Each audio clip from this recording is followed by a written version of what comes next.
आज हम online classes के अंतर्गत कक्षा 12वीं के अंतर्गत सब्जेक्ट बायोलॉजी, चैप्टर का नाम है ह्यूमन रिप्रोडक्शन। उसके अंतर्गत हम लोग अध्ययन करेंगे मेंस्ट्रुएशन साइकिल का।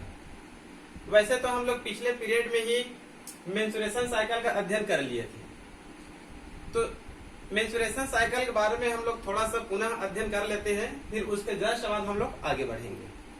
ठीक है जी, आगे बढ़े। मेंस्ट्रुएशन साइकिल कहना चाहिए फीमेल में होती है, ये मेल में नहीं होता है। जब कहना चाहिए फीमेल 12, 13, 14 साल की होती है तो उनमें सेक्स हार्मोन बनना प्रारंभ हो जाती है। जैसे ही सेक्स हार्मोन बनती है, ये सेक्स हार्मोन कहना चाहिए ओवरी से बनती है और कार्पस लुटियम से बनती है। फीमेल के सेक्स हार्मोन का नाम होती है एस्ट्रोजेन और प्रोजेस्टेरॉन।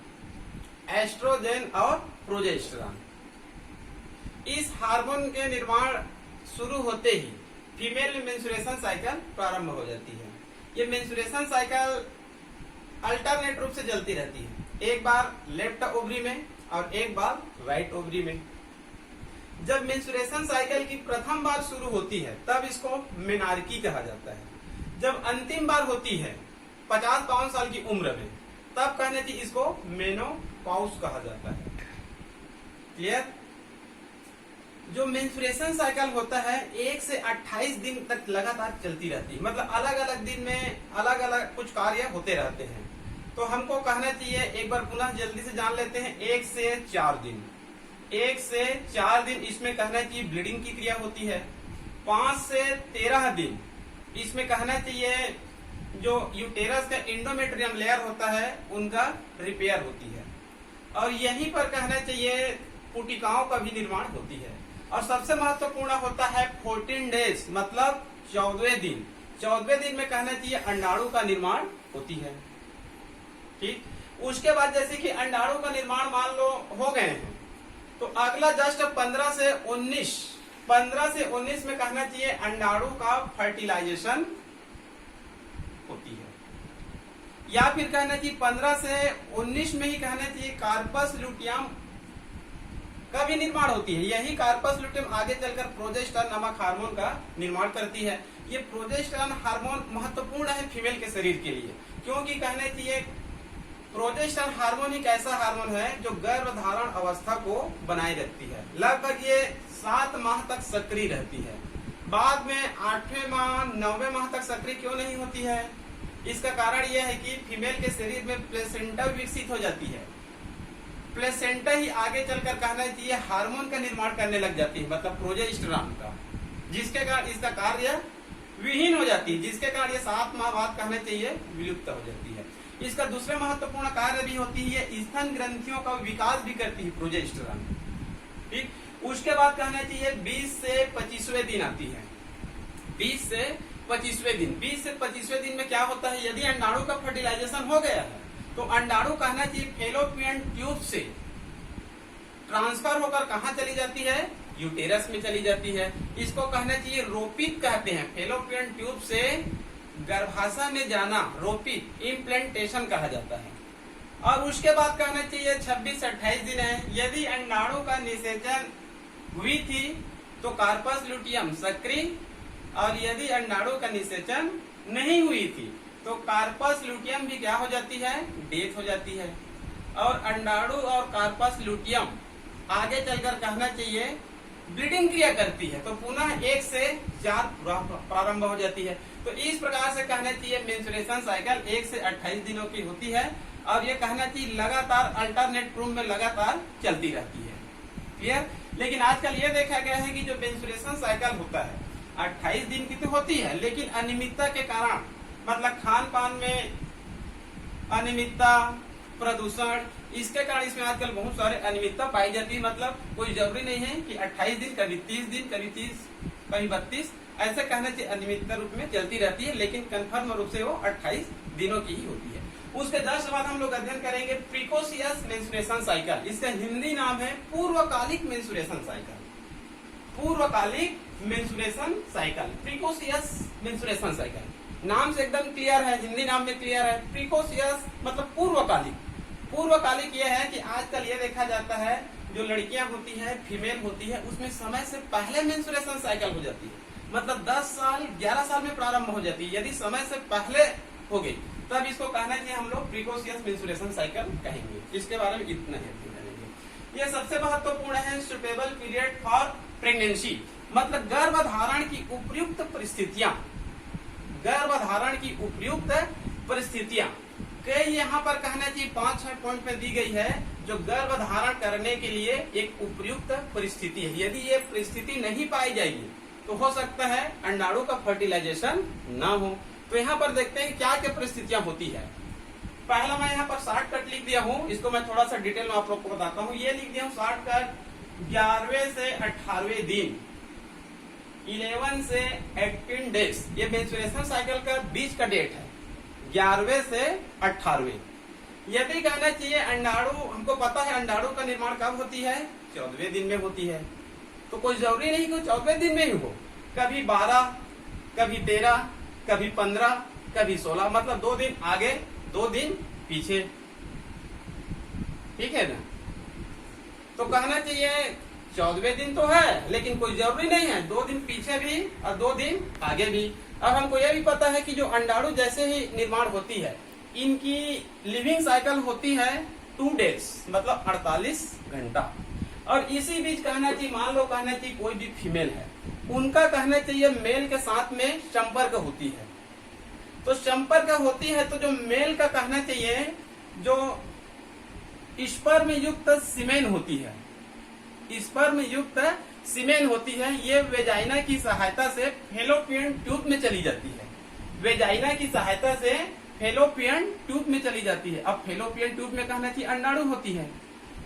शुक्राणु फीमेल के शरीर में जाने के बाद 3 डेज जीवित रहती है, मतलब 72 घंटे तक क्या रहती है, जीवित रहती है। तो कहना चाहिए मान लो 14वें दिन में अंडाणु का निर्माण हुआ है, 15वें 16वें दिन में भी कहना चाहिए फीमेल का जब मेल के संपर्क में आती है तो शुक्राणु कहना चाहिए अंडाणु के पास पहुंच जाती है और अंडाणु मतलब ओहम का क्या हो जाती है, फर्टिलाइजेशन हो जाती है। तो कहना चाहिए 15 से 19 दिनों के बीच में कहना चाहिए अंडाणु का क्या होती है, फर्टिलाइजेशन होती है। तो कहना चाहिए जो 1 से 28 दिनों की जो चक्र होती है, यदि उसमें 11वें से 18वें दिन के बीच को एक कहना चाहिए रेड जोन भी कहा जाता है इसको, इस बीच में किसी भी फीमेल की कहना चाहिए संपर्क जब नर से होते हैं तो कहना चाहिए अंडाणु की फर्टिलाइजेशन होने की चांसेस 100% बढ़ जाती है। पहला पॉइंट क्लियर। आगे है उसके बाद जैसे मैं लिख दिया हूँ शॉर्टकट यहाँ पर, फेलोपियन ट्यूब, जो फीमेल की कहने चाहिए फेलोपियन ट्यूब है, फेलोपियन ट्यूब के एम्प्यूला नामक आर्गन में ही कहना चाहिए फर्टिलाइजेशन होती है। आजकल कहना चाहिए नीट में ये तो कई बार पूछ चुका है कि फर्टिलाइजेशन किस आर्गन में होती है, तो फेलोपियन ट्यूब में।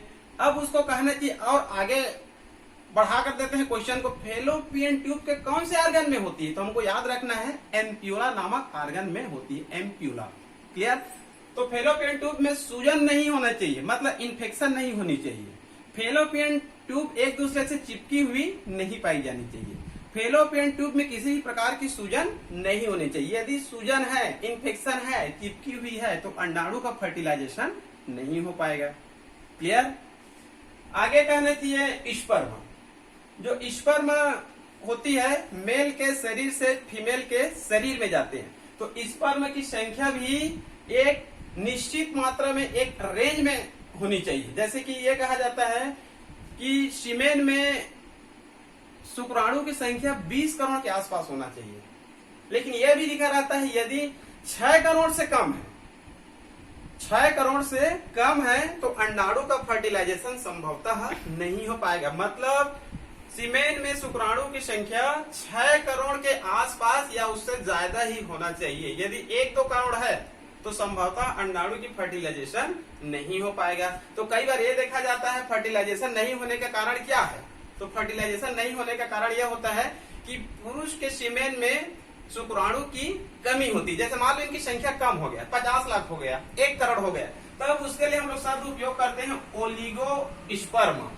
ओलिगोस्पर्मिया, मतलब स्पर्म की संख्या कम होना। क्लियर।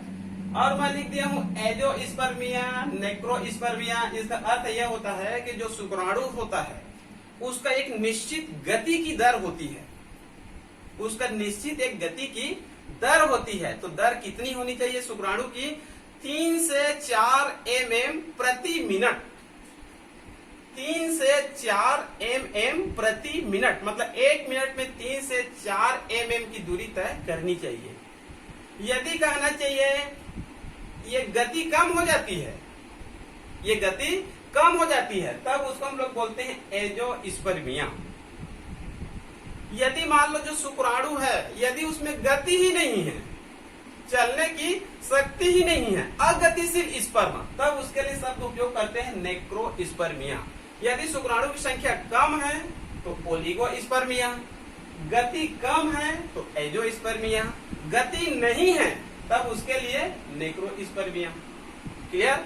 और ये लिख दिया हमें यहाँ पर जैसे कि सीमेन। सीमेन का मतलब है सीमेन की मात्रा भी एक निश्चित मात्रा में होनी चाहिए, लगभग 3 से 4 ml, 3 से 4 ml होना चाहिए। यदि इनकी भी मात्रा कम होती है तो कहना चाहिए स्पर्म को ले जाने की शक्ति उसमें भी कम होती है। तो ये कहना चाहिए सुटेबल पीरियड फॉर प्रेगनेंसी, मतलब गर्भधारण के लिए यह सब उपयुक्त परिस्थितियां होनी चाहिए। क्लियर? तो मान लो कहना चाहिए, कई बार हम लोग देखते हैं जो पति पत्नी की जो दंपत्ति होती है, शादी के बाद भी कहना चाहिए कई वर्षों तक नए मेहमान नहीं आते हैं, तो कहना चाहिए या तो मेल में कुछ कमी है या फिर फीमेल में कुछ कमी है। तो इसके लिए कहना चाहिए जो दंपत्ति होते हैं वो कहना चाहिए किसी अच्छे गायनेकोलॉजिस्ट या फिर फर्टिलिटी सेंटर में जाकर चेक कराते हैं। तब डॉक्टर कहना चाहिए दोनों का चेक करते हैं कि मेल में कमी है कि फीमेल में कमी है। यदि मेल में कमी है तब उसका पहले इलाज किया जाएगा, फीमेल में कमी है तब उसका पहले इलाज किया जाएगा। यदि यहाँ पर कहना चाहिए इस विधि से इलाज नहीं हुआ तो आजकल कहना चाहिए मॉडर्न मेडिकल साइंसेस में टेस्ट ट्यूब बेबी आ गया। इसके अंतर्गत 5-6 मेथड है, उसके अंतर्गत कहना चाहिए नए मेहमान लाने की प्रयास किया जाता है।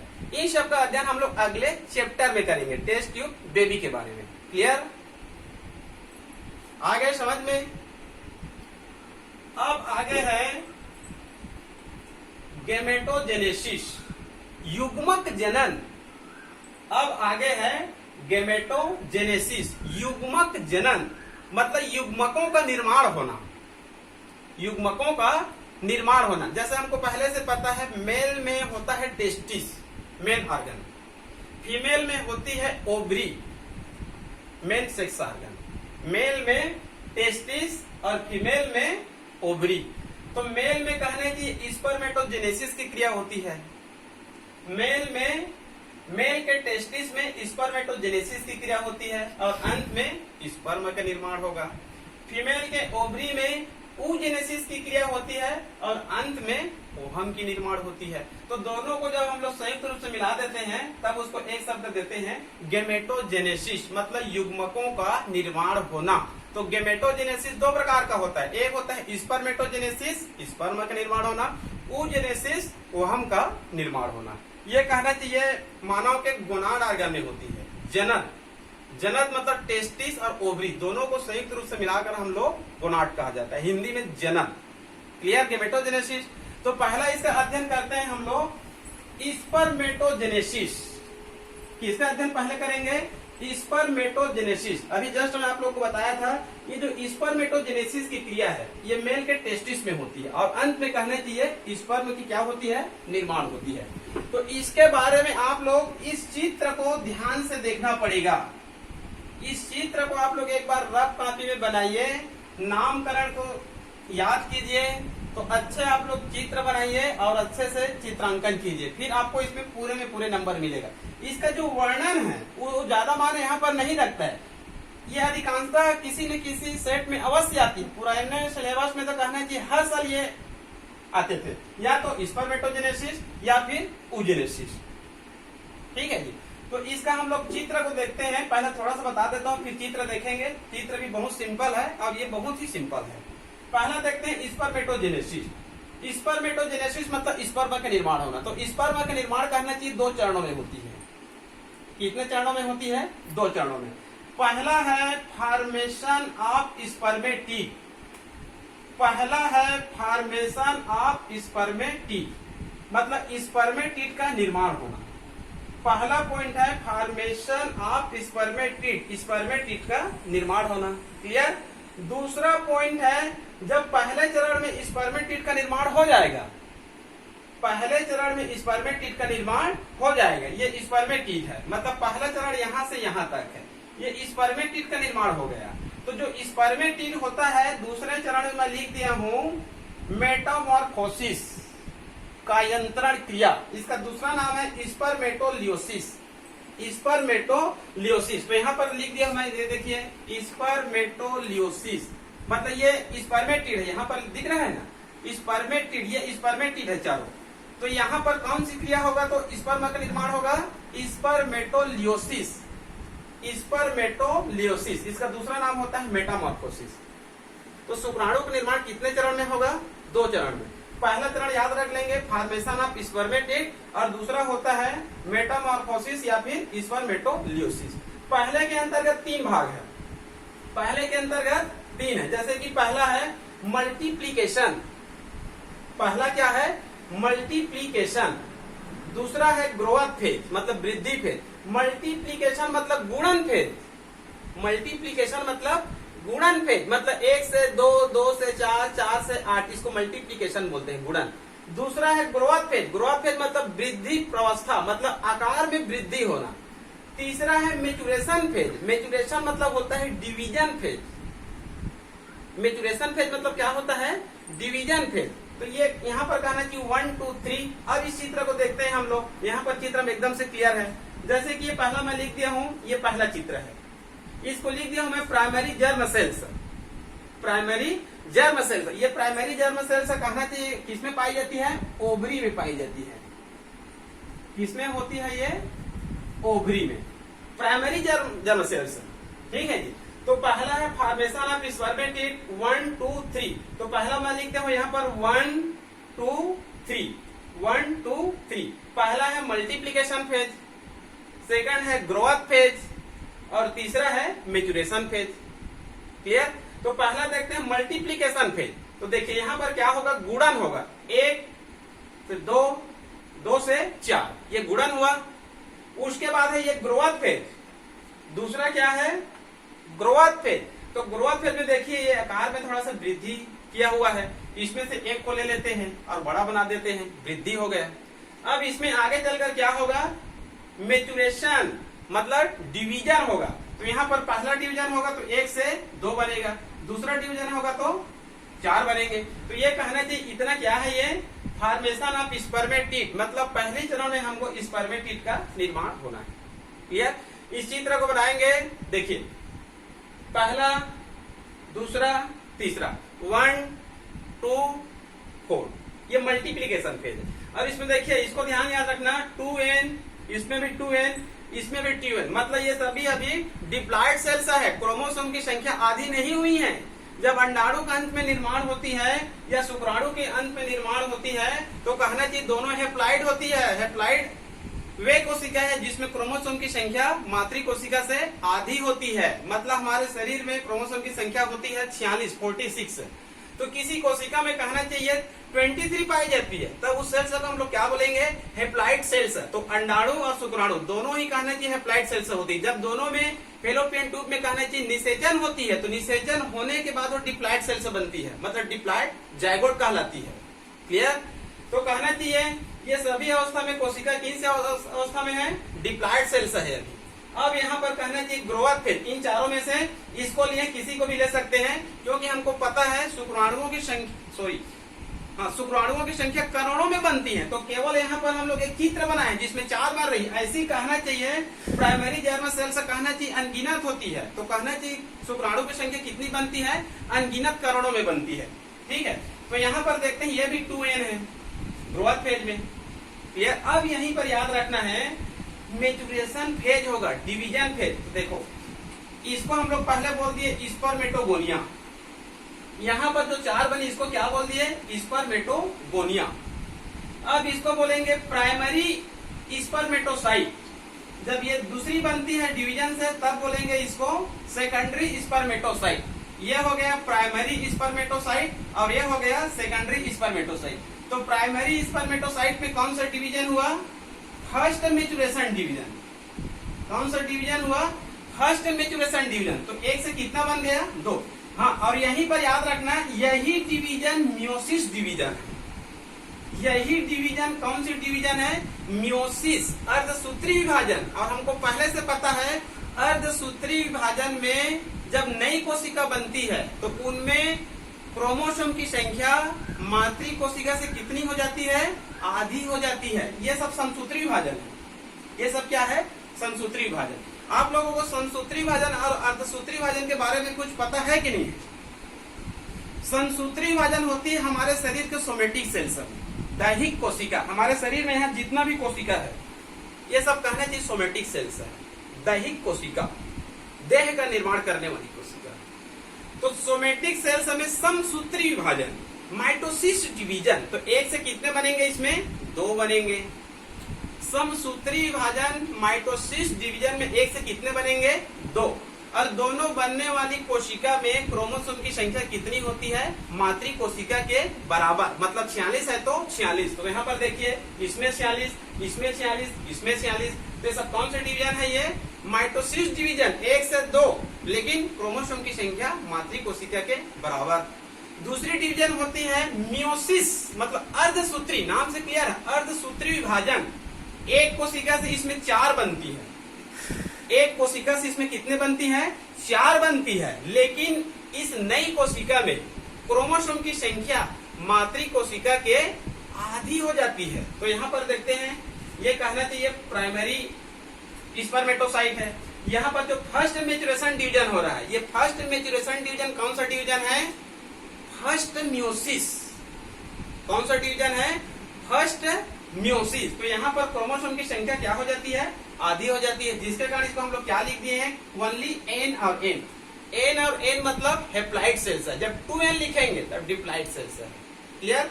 तो प्राइमरी स्पर्मेटोसाइट में कौन सी डिवीजन होती है? First meiosis division. कौन सी डिवीजन होती है? First meiosis division. तो यहाँ पर नई कोशिका तो बनी, लेकिन यहाँ पर क्रोमोसोम की संख्या क्या हो गई? आधी हो गई। अब यहाँ पर एक बार पुनः सेकंड मैच्योरेशन डिवीजन। सेकंड में यह है फर्स्ट मैच्योरेशन डिवीजन, मतलब फर्स्ट मियोसिस, और यह है सेकंड मियोसिस या फिर सेकंड मैच्योरेशन डिवीजन। लेकिन जो सेकंड मियोसिस होता है उसमें और क्रोमोसोम की संख्या आधी नहीं होती है। इसी कारण सेकंड मियोसिस को माइटोसिस डिवीजन के समान ही कहा जाता है। मियोसिस 2 चरणों में होती है। जब 1 से 4 बनती है ना, तो एक ही बार में 1 से 4 नहीं बनती है, पहले 1 से 2, फिर विभाजन होगा तो 4। तो देखिए 1 से 2, 2 से 4। तो मियोसिस डिवीजन 2 चरणों में होती है। Meiosis first